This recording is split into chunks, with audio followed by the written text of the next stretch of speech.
Oh, hiya guys, and welcome back to Aid's Workshop. So, no machining this afternoon, so I am allowed to have a beer while I'm yabbering to you. First one. So, another episode of Shed Talk. I really haven't done one of these in so long, I don't recall. So Shed Talk, what's that all about? That's just me yabbering on about what's been going on, what I bought, what's come in, try and make it interesting, but we're not so much machining in it. I might put a little bit in. I have just, before I opened the beer, pinned the crank shaft to the flywheel on the Webster engine, so I might throw a little couple of clips of that in. That was a fun little exercise, I can tell you.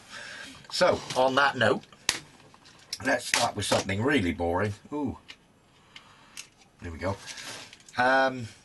Amazon, I think. Let me show. Roll pins, various sizes, metric. I think they run from, let's have a look, 2.5 to 8 mil. Longest length, probably, yeah, let's have a look, 30 mil long on the 8 mil ones. So, yeah, always handy to have them.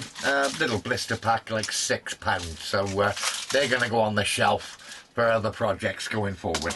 But I did need two 3 mil once. I think they had to be about 15.5 mil long to pin the flywheel on. So basically I took, I think there were some 18 mil ones in there, and dressed them down to 15.5 mil just below surface, so that when I pin it they're not sticking out. Anyway, that's step one. So let's move on to some more interesting stuff. That said, there's a charity in the UK, and I do like my charities, as you know, and you seem to support them as well, so thanks guys. But there's one called Sue Ryder, a Sue Ryder charity shop. Not sure what it's in aid of, I think it's cancer or what have you. But I was flitting around on the internet, on eBay, and I saw a collection of micrometers, sort of measuring equipment, let's say, and there was what looked like a retired guy, or perhaps somebody had passed on, and they were selling off his effects, and there was this collection there. So I made a bid. I think it was, starting bid was £99. When I looked at what was included, I thought, well, one of the items alone was worth that. So I bid 99, I think. No, I think I ended up having to pay £104. So I did purchase, now this wasn't on the back of selling keyrings, this was prior to that, and I bought some of these tools. Now, one of them's particularly interesting, something I'd never heard of, never seen before. I'll take you through what I got in my job lot for that price, and then we'll go from there. So, yeah, I'll pull out the kit and show you what we got. So I think this was worth the money on its own, but there was a lot more, and I will show you that going forward. So first thing, depth mic set. It's mid-tile, and it's obviously the one, well, let's put it the right way up, guys. I've checked it out, it all seems really well calibrated and all. It's an Imperial set, not sure its range, I think it's up to about 10 inches, something like that. Let me just put that back. It's in perfect order. I mean, it still comes with a spanner, the tiny Allen keys, unopened packet. All the rods, again, unopened packets. It's got one of the rods in it, but I don't think this has ever been used. Goodness knows what the price on one of these is. If you wanted to go and buy one, I would have thought it's old hat now, you probably can't get them anymore. Little metric imperial chart there as well, Mitutoyo branded. But yeah, this is as it left. As it left the factory, as it were. Item number 229132, made in Japan. I'm really pleased about that. I haven't got a really good depth mic. In Imperial, I've got metric one, doesn't go to anywhere like this range, but yeah, I mean, that's, I'm sure most of you will agree, that's probably worth the money on its own. So the next thing in the collection was this, well, it's a Mitutoyo box, and it's got, I believe it was the Mitutoyo, was it? Absolute Digimatic, I don't think it is, but anyway, it's got a Kennedy, and this is mint. I think it's virtually unused. I've looked at the tips, everything else. Needs a battery, SR44 battery, but a Kennedy 0 to 150mm digicaliper, it's absolutely mint. Yeah, I probably wouldn't have bought this myself, but you can never have too many of these things, and this one is in perfect condition. So wang a battery in it and away to go. So yeah, I don't know what that would cost to buy, maybe 30-40 quid, I don't know, for a Kennedy one, but yeah, so there we are. That was a great find as well. So item number 3, and now this was a little seized up when I got it, and you can see it's in fact it needs a good clean up, but this is very much surface stuff. It's bits of the foam in the box, don't know whether you can see, but bits of the foam in the box have sort of started to deteriorate. Does come with its spanners in the box, that's unusual. But yeah, it's a 0 to 25 Mitutoyo mic. The condition of the anvils is actually superb, and it's still got the little, let's take it off.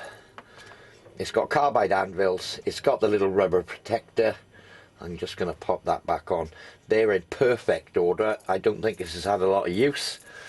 It does need calibrating. I think when I get to 0, it's like 0.0 and not 1, but just under. So we'll have to adjust this, but I do have the spanner. It's going to want a bit of a clean up. But yeah, I mean, that's, you know, that's a nice mic on its own. Yeah, looking a bit worse for wear with the bits of corrosion and dirt and muck and what have you, but we can sort that out. So we'll just get rid of the worst of it. So that's a nice little mic as a daily. Oh, hang on, let me put the paperwork back in. It does come with its calibration stuff.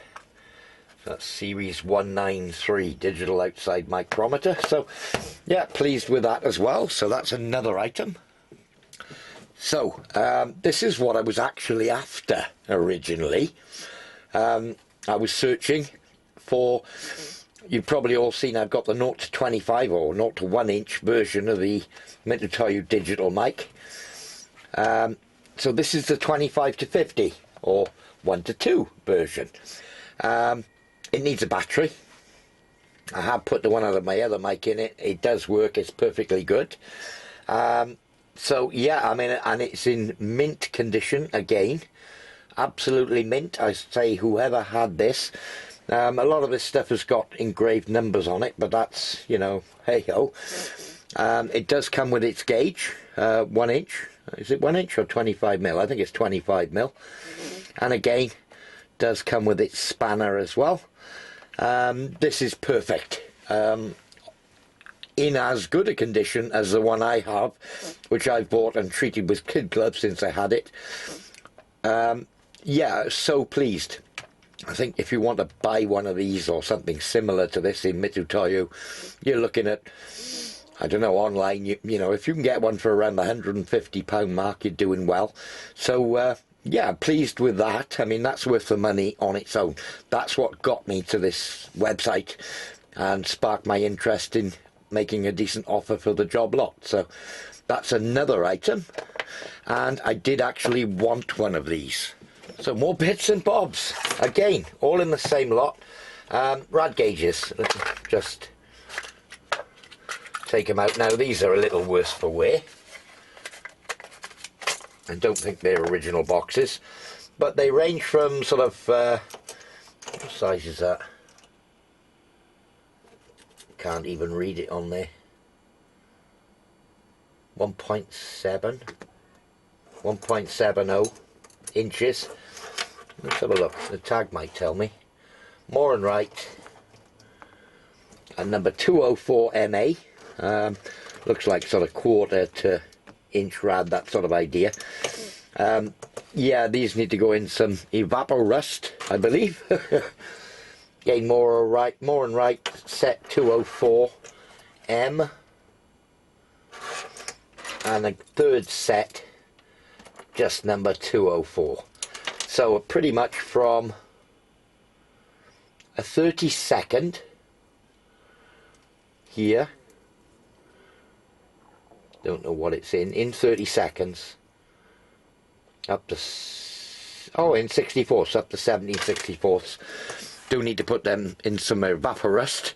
They're looking a little worse for wear, as you can see. They're not all in original boxes, but nice set of rad gauges. I've got metric ones, very few imperial, so yeah, a little bit of TLC needed for those. So final item, Moore and Wright Micro 2000. Now I've never seen one of these, never used one, never come across one, didn't even know of their existence. But what it is, it's a digital mic, but it's real old school. Rechargeable, comes with a charger lead, which has been pat tested as well, which is great. Comes with its original instruction book. I'm sure these things are around now. There's a calibration sticker here from 1996. So that's what, 26 years ago. Now, it's got issues, I believe. It won't turn on without the charger. It does have a battery pack in the end of here, which is obviously, it is changeable. I've done a bit online. So basically it's a digital mic to 3 decimal points. No thumb screw. It's basically got a spring of some sort inside. I think it's got dampening as well. The anvils look superb. The general condition looks really good. So when I plug it in the mains, it does spark up and it gives all sorts of weird readings. It doesn't go back to 0 and what have you. This is a bonus item. Be interesting to get it going and see how accurate it is. But having done a little bit of research online, I've seen that having the battery pack, it won't run properly on mains if the battery's completely gone shot. These had NiCad batteries, a pack of them in there. I think it was 4 batteries. I'm going to have to source some of those, or a pack of 4 if I can. If not, I can get the individual ones, Vata batteries. So yeah, I'm thinking of, out of curiosity, you know, if it's no good, it's no good. But if I buy a set of batteries, or a pack of batteries, it's only a couple of pounds, and we can get it working. It's just an interesting item. Now, it doesn't work on the magnetic scale principle. It's got an optical scale inside. From what I've seen in my research on it so far, I haven't delved deep into it. But it's quite an interesting thing, and I think it's sort of first generation of digital mics, electronic digital mics, made by Moore and Wright in Sheffield, England. So yeah, interesting item. I've never seen one, never heard of them. Saw it in the description of what the lot was and thought, well, that's interesting anyway. It didn't say whether it worked or not, and as it stands at the moment, it's useless. But maybe that battery pack will bring it back to life. So the final piece of the jigsaw, I'm revealing what it was. Several of you guessed. It's an Alexander, basically like the Deckel SO, British version. Okay, serial number 309, and it's type 2CGD. So number 2, cutter, grinder, maybe, I don't know what the type is. Made by Alexander Manufacturer Precision Grinding Limited, Mitcham, Surrey, England, a subsidiary of G.H. Alexander Machinery Limited in Dudley, England. Okay, so it appears in good order. It's got a few problems. The paintwork on it looks exceptionally good. Now, I don't know if it's been painted or not. If it has been, it was some time ago, because there are little dinks and dents and what have you all over the paintwork, but generally speaking, it's in really good order. Now, the swivel setup and everything here is all working perfectly. Not sure if this nut and grub screw are correct. However, it did come with a little knurled wheel. I believe that could be supposed to go in there. Not sure 100%.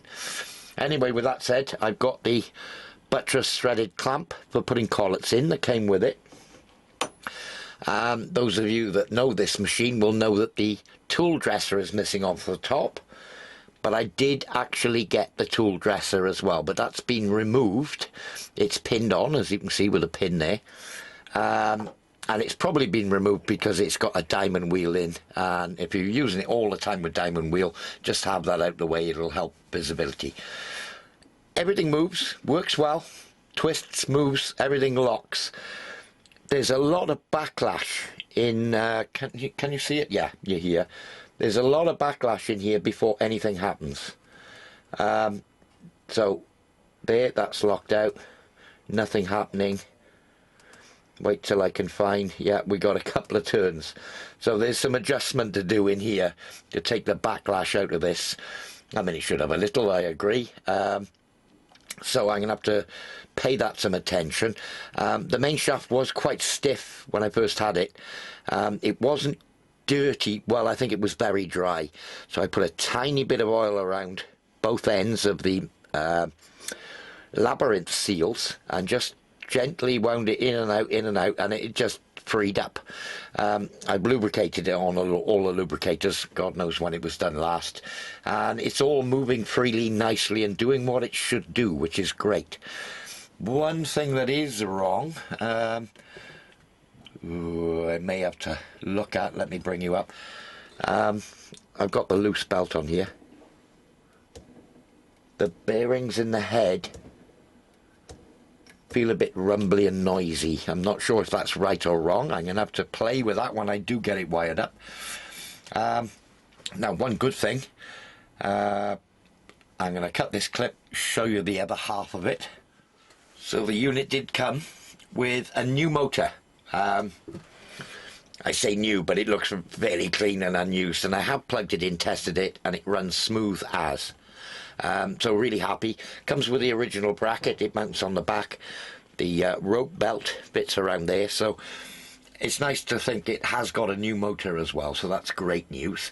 So when I do come to run it, I haven't got to worry about that for a while, or hopefully.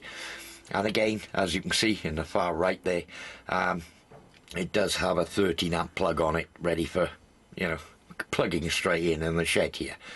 So what else came with it?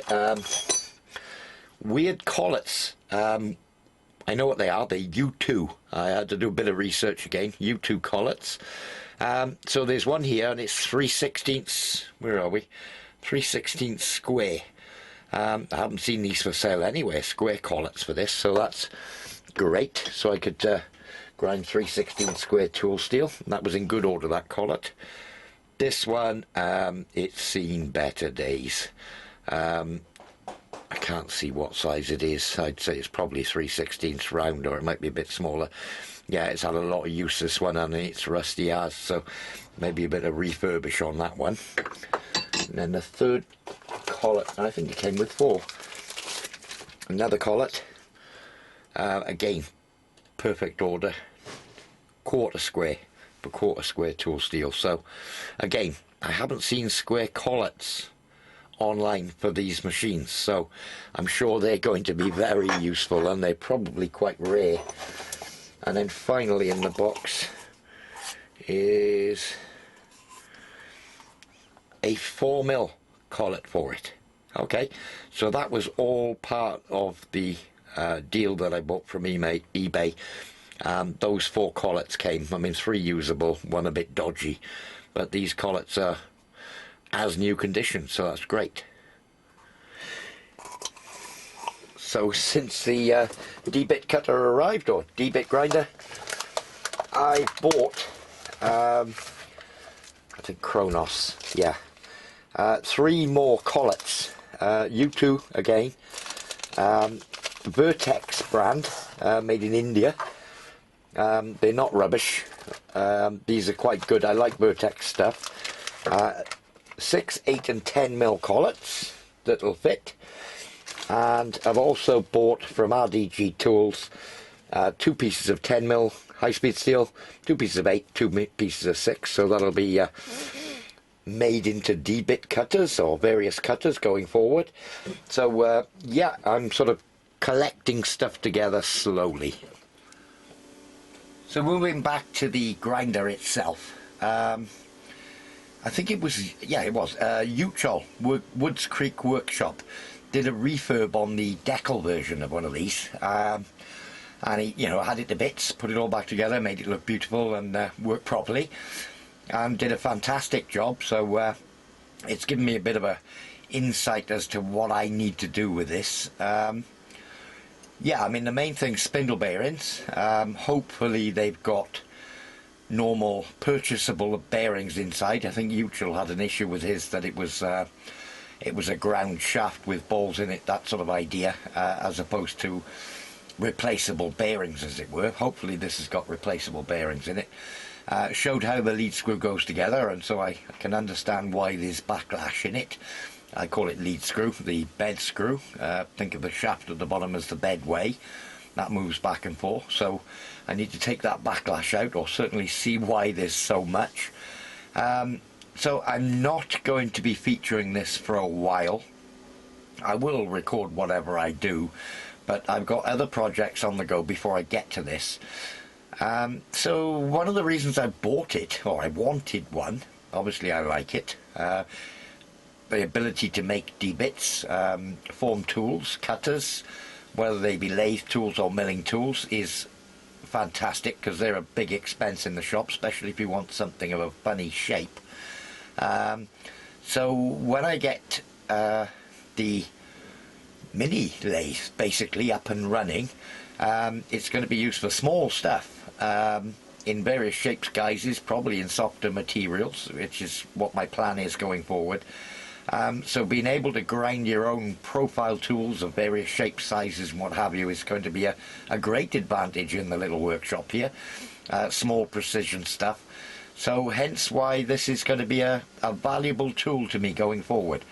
I don't know whether I mentioned the total price I paid for this. Now I think I've had an absolute bargain, but the total price I paid, I think delivered, was £304.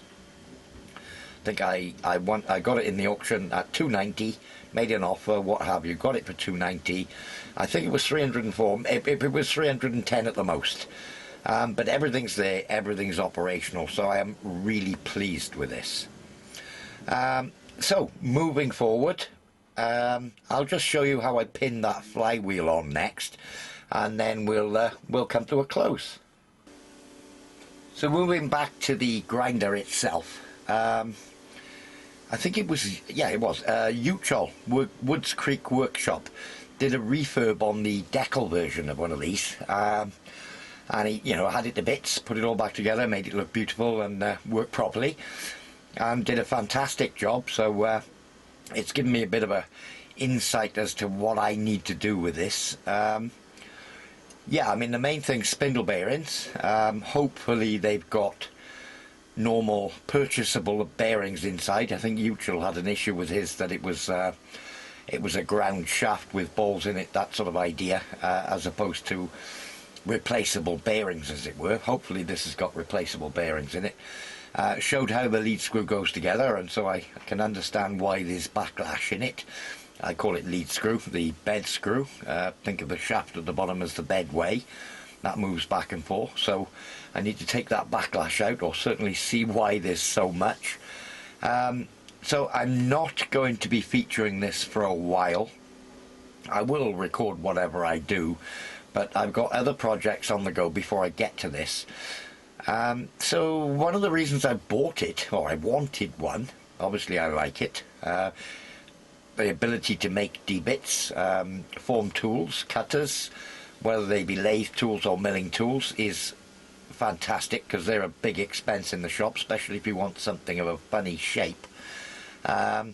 So when I get the mini lathe basically up and running, it's going to be used for small stuff, in various shapes, guises, probably in softer materials, which is what my plan is going forward. So being able to grind your own profile tools of various shapes, sizes and what have you is going to be a great advantage in the little workshop here.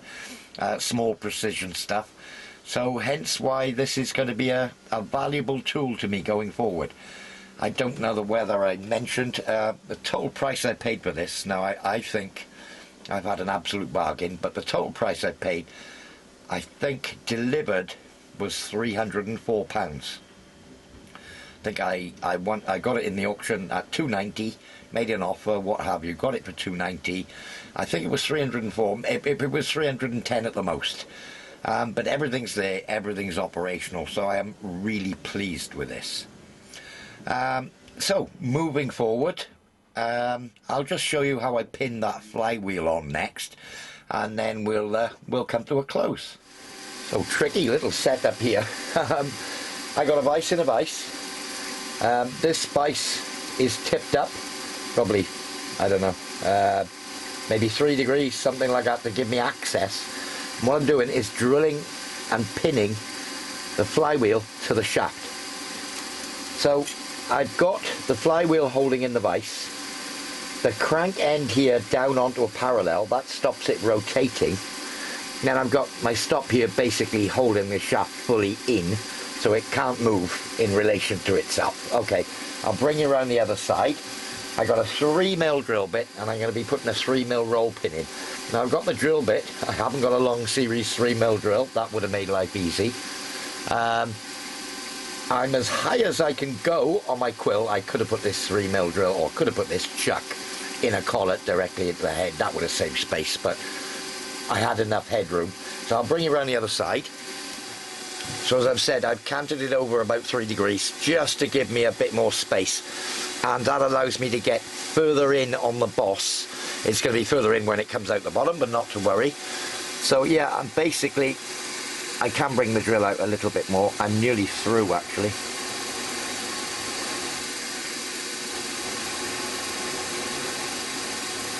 I'm into the cast at the bottom here now. Oh, I can feel it breaking out.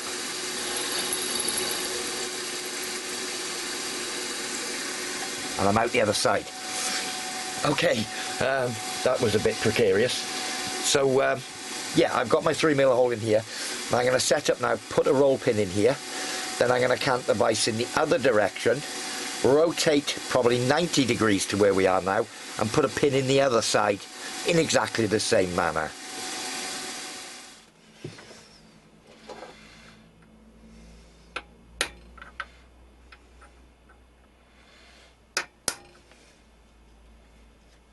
Okay, so that's tacked the first roll pin in that side. What I can probably do is just swap the whole setup around 180 degrees in this vise, repick up center. Yeah, that's not going to allow me to turn it. Okay, I'll come up with another setup for the other side. I could. No, I want to drill at 90 degrees to this hole. So that'll mean coming in the side, so to speak. So I will need to rotate it. May need to raise up in the vise a bit. This could be awkward. I might have to swap to the collet. So you usually see me with this little 6mm chuck or 4-inch chuck in the ER32 collet holder in the headstock. I needed extra height, so I had to do away with the ER32. There's a 12mm shank I put on here, and I do have MT3 collets basically. So this is an MT3 with a 12mm in it. It's a 12mm drawbar, same drawbar as everything else that fits in the head here. There is a smaller drawbar somewhere that goes with this mill, but I managed to obviously save probably the whole of the ER32 collet chuck height, so that's given me a bit more space to get in. Let me just bring you down. I've just drilled the hole. So when I drilled the other hole, I had this space down on a parallel. So I've just set this space up at 90 degrees in you know, square to the Z axis. Managed to pick up the hole here. I know I've got the bearing in place, but you know, I'm going to give it a good blow off before I take it all apart. It should be clean in there. It is a shielded bearing anyway, but I will give it a good clean. So I've just drilled the hole right through this side, so that's the 2 pins in place. I will actually mark. In fact, I know, and I've got this video for reference. Ooh, kick the tripod. This hole goes through at an angle. So the close side here, the dots that I've got between the shaft and the crank facing vertically here, so I know that's the way around it's got to go when I put it back together. Then both the pins will be good. So yeah, that's useful for me. I can always look back at the video anyway, or this clip, and see which way it goes. Just a little thing to note, these roll pins I'm using, 18mm long. The diameter, or the size I made the other one, I basically put it in the vise, just filed the end out. 15.5, 15.6 I'm looking for, and that way they won't stick out. Yeah, a couple of runs over the top with a file just to shorten them up. 15.56, that's somewhere in the middle of what we wanted. So I've popped that roll pin back out. I didn't fit the second one, and as you can see, that's the pinholes in there, 90 degrees to each other. I just run an oil stone over the any burrs, took the bearing off, everything still slides nicely. So yeah, we're getting places now. We're getting places with this crankshaft. More to do. Got to fit the pulley. Might pin it in exactly the same way, just one, the pulley for the camshaft. But yeah, it's coming along. We need to think at some stage about a drive on the very end. For an electric drill, you know, a cordless, what have you, for starting the engine, but that's a long way away yet. So yeah, that's the flywheel pinned on the crankshaft. That's another step forward with the Webster engine anyway. So that said, the cutter grinder, I've never used one of these. I've used a full-size Clarkson tool and cutter grinder back in the day, and done all sorts of tool grinding with a finger in the groove and reground, you know, 4 flute cutters, all that sort of thing. But that's a long time ago. So I've got a lot to learn with this little grinder. There's lots of videos out there showing how it operates and what you can do on it, and I do have a big thick ledger of laminated instructions, or the manual, but it's all been laminated by the previous owner. I believe he was a chap in his 80s, and it was being sold by his son. So if you're watching, it's going to be well looked after, and it'll be featured on the channel fairly regularly, I'm sure. So yeah, pleased as with it. So that's a video, or a series of videos, I would have think, me learning how to use this. I mean, I know the principles, but learning how to use it is another story. I did mention earlier on that I bought high-speed steel tool blanks for it. Yes, I will be taking off the diamond wheel. I can't find carbide tool blanks in metric, the half-slit versions. I can't find them anywhere online. Not, you know, without going to Germany or websites like that, but I can't find them on eBay or on Amazon, anywhere. The usual sort of places, the tool suppliers I use. I haven't tried Zorro yet. Maybe I'll try Zorro, they may do them. But D-bits seem to be a rare thing. Not among tool makers, but you know, in the generic thing. I can buy any milling cutter I want, any tool bits I want, but trying to buy carbide blanks. Sort of 6mm, 8mm, 10mm sizes, that sort of idea. Haven't found them anywhere, so if anybody's in the UK and they know where I can get these things without being an arm and a leg, then mention it in the comments, because I'd like to know. So with that said, I think we're going to draw this episode of Shed Talk to an end, and we've got lots of interesting things to look forward to. So thanks so much for watching, guys. Thanks for subscribing, and we'll see you all very soon. Cheers now.